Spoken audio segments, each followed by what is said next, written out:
Hello, I'm Dwania Peele, and welcome to Origin Story. This is a space where we go beyond the bios and the highlight reels to uncover the real journeys of women entrepreneurs.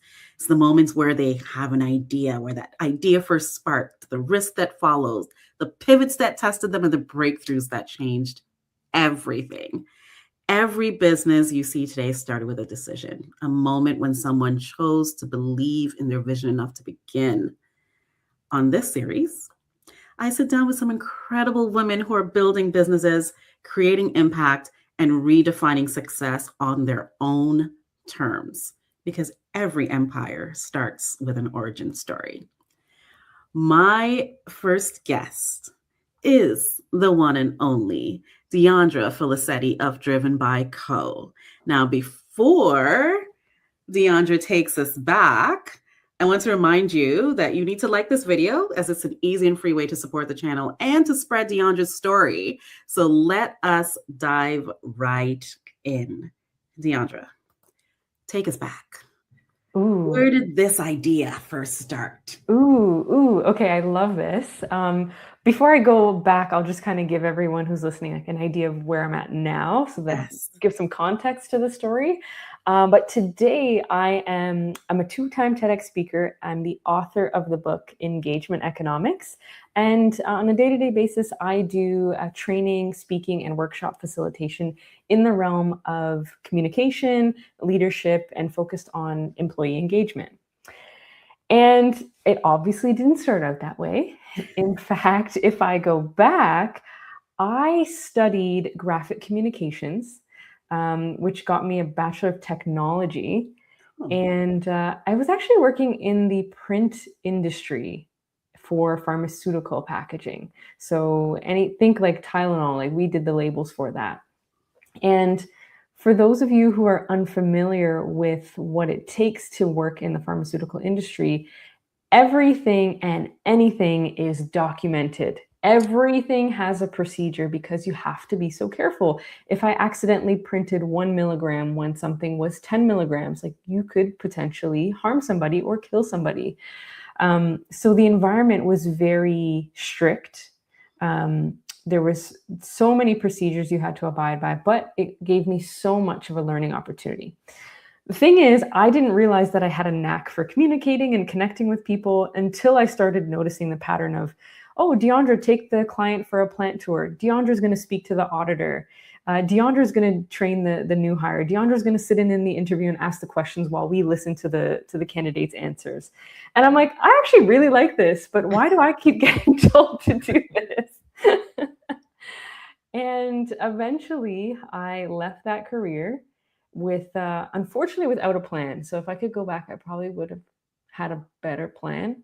But my idea was, I'm young enough that if there's a time to be reckless, this is the time. So let's try. And every day was a day of let's figure something out and keep oh my going. gosh. So you said you didn't have a plan, but you figured it out. Hmm. But was there anything that almost stopped you from starting in this, Oh, you know, this rendition? yeah, and you know what? I'm so grateful that I still ended up here, but 100%. I think the natural, maybe it's every woman who feels this way, but the natural, oh my gosh, I have to have a job, I have to have a husband, I have to, have kids at a certain time. And if I'm doing this now, how is that going to impact when that time comes? Is that still going to happen for me? Can I afford a home? And all of that was telling me, okay, no, this is a lot of risk. Don't do it. If you want to have that life, like you should just stay here. You have a good job. There's a good career ahead of you. Just stay. Don't take the risk. But every day I was kind of like, but what if, I wonder what could be on the other side of that. And I thought, if I die or if I'm on my deathbed, am I going to wonder, like, what if still? And then I came across this study where there was a nursing home where they would ask all the people who were very late stage in life, ask what their number one regret was. And surprisingly, the number one regret was that these people would say, I didn't live a life true to myself. I lived the life other people wanted me to live. Mm, And I mm, thought, that I don't want that to be me. Yeah. Yeah. That is such a great way of looking at how you want to live your life. If you're thinking of what am I going to reflect on and wish I did, that makes you live every day fully. Yeah. Yeah. And I think part of it too was I was very aware of the sacrifices my parents had made for me.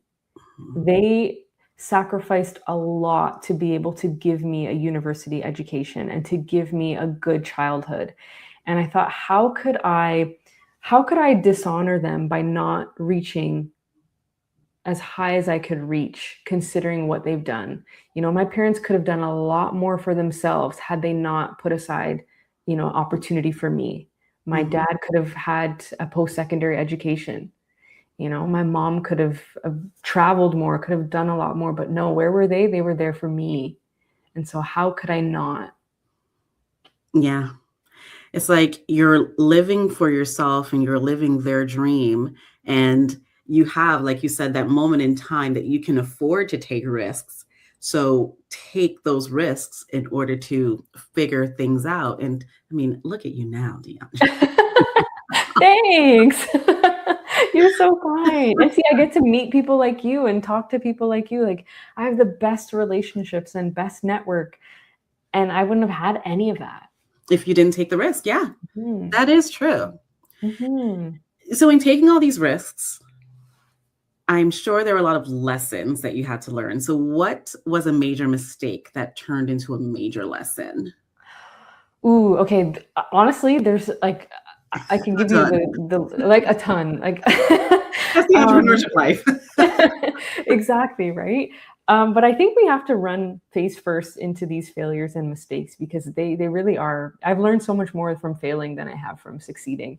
Mhm. And I think one of the biggest ones was, well, one that I remember because it was financially painful was I dumped a lot of money into Facebook ads thinking that it was the answer, right? Mhm. That breath in tells me that you feel my pain. Yes. Yes, I do. Yeah.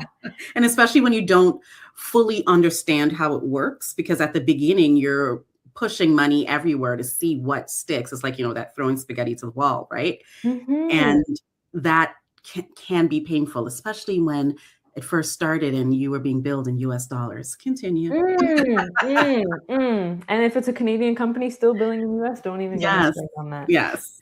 Ugh, but yes, yeah, that's exactly what it was. I was listening to these online gurus, and it had me doing things that were outside of my original mission, and that was a lesson in and of itself because what they were selling wasn't necessarily for me and what I could offer.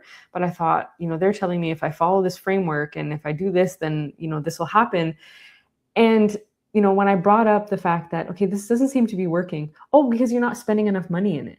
Yeah. And I thought, oh, okay, well, if I just need to spend more money and that's the only thing, let me do it. I got to do whatever it takes. And that was a complete mistake. None of that was the correct advice. I think investing in networking and attending events paid off far more than just dumping money into ads. So Yeah, that was a that big takes painful one. time and that connection with other people because uh, as all entrepreneurs say, it's that no like and trust factor. You are Mhm. really connecting with people and they will always want to support you. But ah, Yeah, yeah. those ads. I mean, the best click rate was during that time period that we will not mention. This is Those true. were the best click rates. But This outside is of true. that, I you know have now to we're really struggling. understand it and target properly in order for it to really work and have that huge marketing pot. Yeah, yeah, absolutely. I think part of it too is also recognizing who I was targeting because Mhm. I think the more I was listening to these people online, the more they were kind of just funneling me towards social media, Facebook ads, and all those things when really my target audience didn't really exist on Facebook or Instagram. And so I spent so much time investing in Facebook and Instagram, and it didn't really pay off. But Mhm. places like LinkedIn and Twitter, where my target audience was, that was a big lesson. Like just asking yourself, if I was a person in my target market, what kinds of things do I do in a day? What platforms do I use? And had I just thought of that at the time, I think I could have changed how much money I spent and how much effort I spent on the wrong platforms. Yeah, lesson learned. Lesson Mhm. learned. Yeah. Okay. So now I know you are in rooms where you might be the youngest in the room, or yes. So then when you're in those rooms, what do people misunderstand about your journey? This is such a great question, and it's one I never talk about. So thank you for asking this.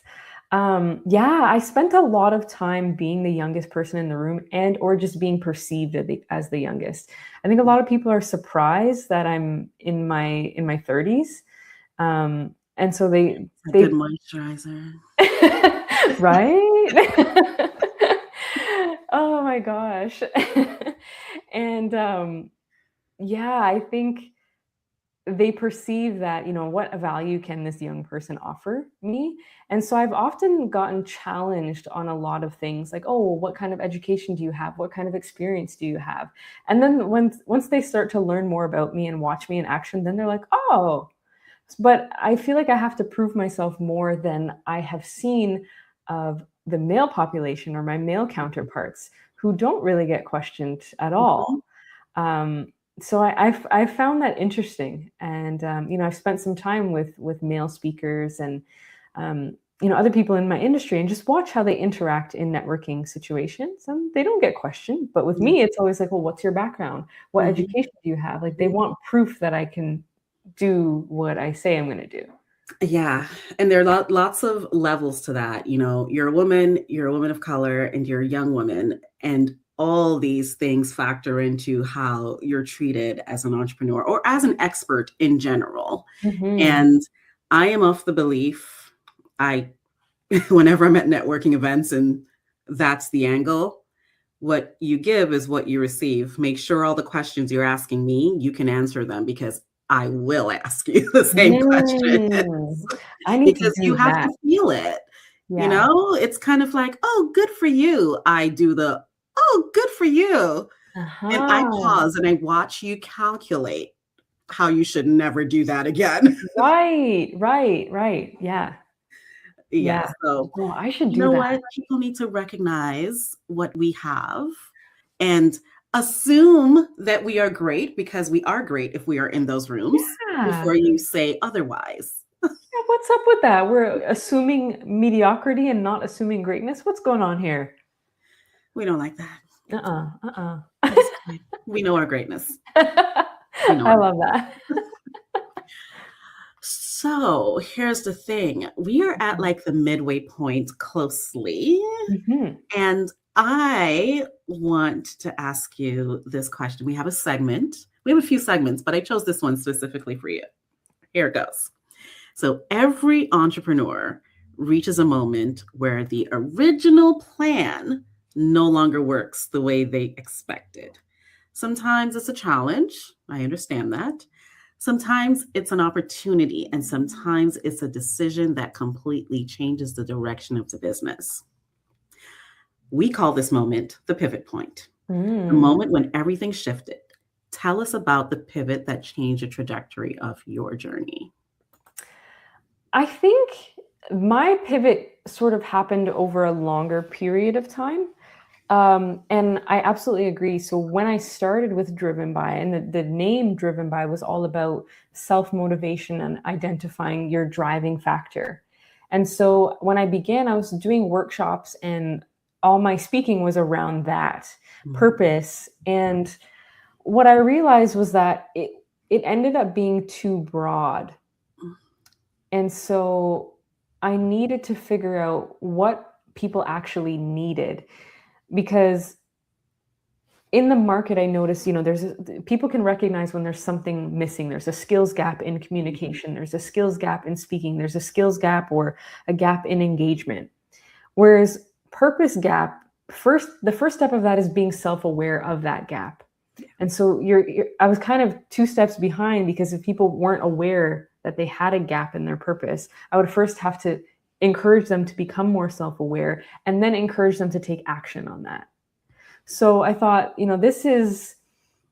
it was difficult, and there was points where it was very slow because, some people recognize the value of that right away and some people don't.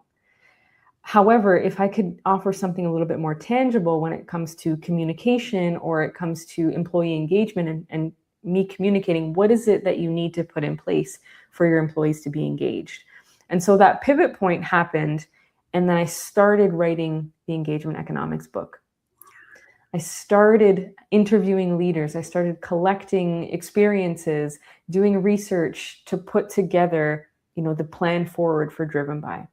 And that happened, I say it happened over a long period of time because I didn't just come up with a rebrand right away. It was happening slowly behind the scenes as I was starting to transition workshops and trainings and things like that in that direction. And I think that's been a lot easier to communicate what it is, as opposed to focusing just on the purpose. And I still love talking about that, don't get me wrong. But now I focus on something a little bit more tangible. Okay, so it was finding how you can really tap into that audience and having them fully understand the purpose. Right. Okay, I like. Yeah, I think, and that's one of those things, we have to clarify what our offer is. And I think what I realized was that a lot of people may have been not confused, but it wasn't very clear at first. And I thought, if they're not clear and I'm the one communicating it, something's got to shift here so that they get it. Yeah. And so I went slowly, was moving in a different direction to be more clear on what the value is, what I can offer you. Oh, wow. Okay. I like. That's a good question. Now, if I'm getting personal, how has entrepreneurship stretched you personally? Ooh, this is such a good question too. It stretches you in every way, in absolutely every way. And so I'm now of the opinion that I think everybody should try entrepreneurship at least once, whether you want to stay in it or not, because there's nothing that pushes you to your limits like entrepreneurship. It pushes you to the limits of what you can learn and implement. It pushes you to the limits of your resilience and trying to figure out, how do I make this work? It pushes you to the limits of your emotional capacity, because you're going to be put in situations or challenged in ways that you would never be in the workforce. And in a way that, everything that you say or do represents you and your business. It's not that everything I say or do represents another company and I can just switch companies later. No, you're responsible for the reputation of your business. And so that responsibility should put you in a mindset of, okay, how do I best represent myself? And how do I do that inner work to make sure that it's not just a performance? This is who I am, this is who I want to show up as, and this is the value that me and my business can bring. And then time, oh my God, the amount of hours you put into it. Oh my gosh. Yes, you're always working, but you still have to set those boundaries for the external parties and then separate boundaries for yourself. But entrepreneurship is quite the ride. Yeah, I'm still learning about the boundaries. Sometimes I have it's going well. Sometimes it's not going well. So I'm still working on that for sure. I find that it's easier to set boundaries when the weather is nice. Yeah. Because you want to set this is the time I'm working and this is the time for play. Yeah. And you want to play when the weather is nice. Oh yeah, I know. In the wintertime, it's like, oh, we'll work we have nothing better to do. Right, we're inside. And I'm not a winter sports person. Like, I'm not skiing, I'm not snowboarding, I'm not doing all that. So it's cold, I'm indoors. Yeah. I'm with you. Yep. Now I know you're setting boundaries. You're gonna do it. The boundaries are gonna be great. Now, in terms of your power, how do you find power as a woman entrepreneur, especially stepping into those rooms with men who are passing judgment before they get to know our strengths? If I'm being honest with you, I find power in communication and power in experience, and being able to kind of to relate to people in a certain way. I often see the look of surprise on people's face when they realize, oh, I can talk a little bit about cars. I can talk a little bit about, things that you think that I can't talk about. And being able to do it in a way that's humorous, that's down to earth, that they're kind of like, oh, like, oh, okay, who is this girl? And I've seen that look before, and I thought, well, yeah, like I live and breathe communication, and I have to be able to do that. I learn a lot about people wherever I go. I immerse myself into all sorts of different things, ask lots of questions, and this is the result of that. And that's what makes me valuable in my work. So here you go. Oh my gosh. So power in communication. And I think that's something that every entrepreneur should exercise because, oftentimes I will have clients who are like, no, I just want to be behind the scenes. You can't be behind the scenes of your business. And I was guilty of that for maybe the first few years. However, it was strategic for me because, when I started, I did not want it to be, you see my face and you think it's only a Black business. It's a Black owned Mm. business. It's not a Black business. And sometimes people cannot separate the two. Right. But I had to force myself to be upfront after a few years. I mean, can you imagine me who loves to talk and who loves people to just sit in the background forever? No. No, no, no. So I know this is an interview for me, but I want to know, what's your power? Honestly, my superpower is people in general, and it's also Mhm. not just about the communicating with folks. I am really good with personalities. Mm. I love really trying to pinpoint how a person likes to be talked to, what makes them tick, what makes them happy. I will have a fun fact about a person, and that will give me their entire personality. And I will remember that. And that's how I'm able to engage with them. Ah, I couldn't agree more. I do the same thing. And it's almost unconscious, right? Yeah. And all of a sudden you're adapting your communication style and just how your whole approach, because you're like, oh, this person wants me to be a little bit more humorous. This person wants me to be serious. This person expects this. Yeah. And Or whether people like just facts and keep it moving, or they want you to massage that relationship. But yeah, I love people and I love finding out just those little tidbits that make them tick. yes, Yeah. yes. Oh, we're very similar in that respect. Huh. Who would have known? See what happens? Origin stories bring us together, people. I know, right? Wow. Huh. Oh my gosh. Wow. So let me see. What other questions do I have for you? I have probably Mm. like two questions for you left, really. What advice would you give to women who are stuck at the beginning? Okay. Number one, get out of your own way. Get out of your own way. And what I mean by that is, just like we talked about how there were so many things that were stopping me from making a decision to leave and start something new. When I speak to women over and over and over and over and over again, there's always some sort of excuse for why it's not going to work. Not necessarily an excuse, but they're giving themselves the reasons for why not. Mhm. And without having a plan to overcome those things. Okay, yeah, what if this? Okay, but how do you overcome it, right? Maybe it's, oh, but what if I don't have time? What if I'm not good at this? I don't know how to make graphics. I don't know how to do this. But there's a solution for every one of those problems. And so you need to start seeking out the solution before you just sit with all the problems and then forcing your decision to not move forward. Mhm. And I think, that's the thing that's getting in your way. It's your mindset around the obstacles, because the obstacles are going to be there for everybody. And then you look around, then the next part of that is stop comparing yourself to other people. And I think we're all guilty of this at different stages and for different reasons. But at the beginning, it can be most debilitating Yeah. because when you're looking at yourself, you don't have the progress, you don't have the track record, you don't have the proof of concept.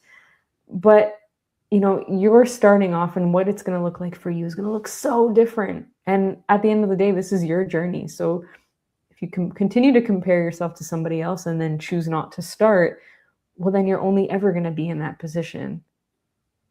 That is so true. Two solid things. I mean, ladies, instead of giving yourself excuses as to why it can't work, like what does it look like if you succeed? Yeah. Honestly, what does it look like? What does it feel like? Yeah.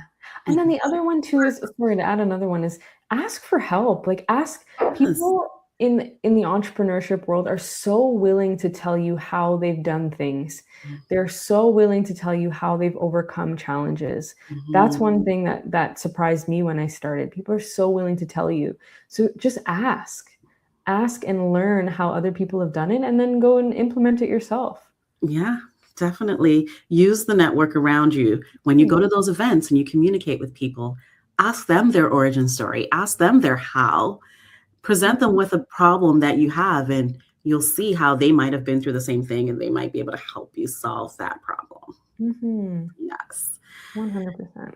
Before I give you my very last signature statement that you will need to finish, tell me a little bit about your book. Ooh, yes. Okay, so my book, I've got it on the shelf here. Yes, reach for it, show it to us. Ooh. It's called Engagement Economics. And this book took 4 years to write. And I actually attended your Amplify Your Business conference when you did the author talk, which I think was in 2022 or I think 2023. so. Yeah, 2022, I think.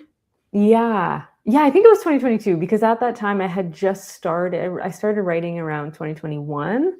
And so I really needed that event to just see what was possible, Oh, and start this journey of figuring things out. And, there's a lot to learn in the process of writing a book, not just about the subject matter, but the actual process. And you're an author as well. yeah.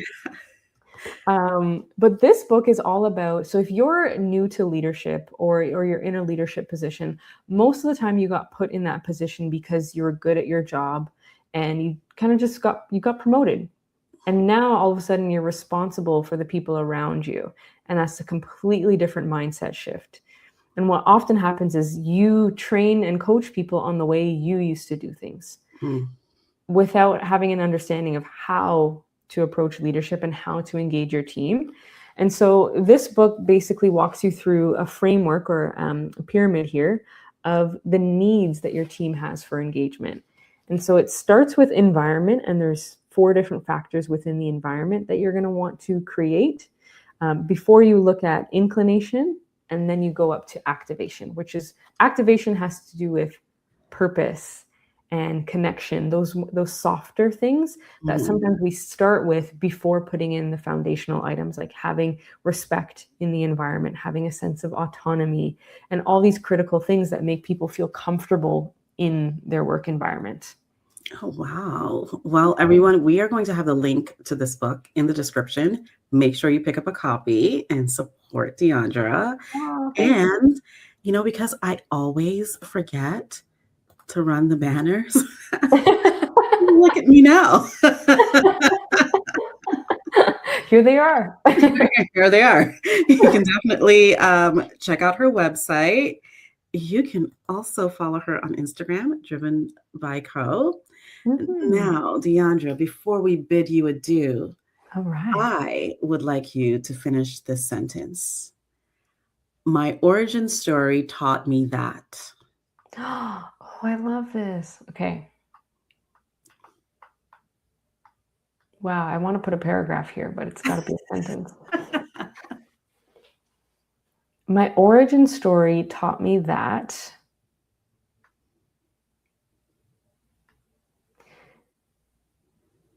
you have to try regardless. You have to try regardless of what happens to you, of what you've been through, of the circumstances you're faced with. You have to try regardless. There we go. You have to try regardless. Thank you so much for joining us on this episode of Origin Story. It's been such a pleasure. Thank you for having me. The time flew by. I thought it feels like 10 minutes have gone by. I know we can talk forever. And everyone, if you want to learn more about Diondra, like I said, please follow her on Instagram at Driven by Co.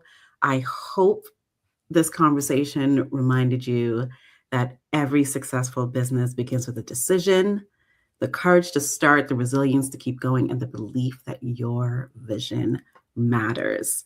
If this episode resonated with you, be sure to like, subscribe, and share with a woman who's building something powerful of her own. And if you're a woman with a story to tell, we'd love to hear from you. Use our intake link in the description and sign up for the next season. Until next time, keep building, keep believing, and remember that every empire starts with an origin story. Bye for now.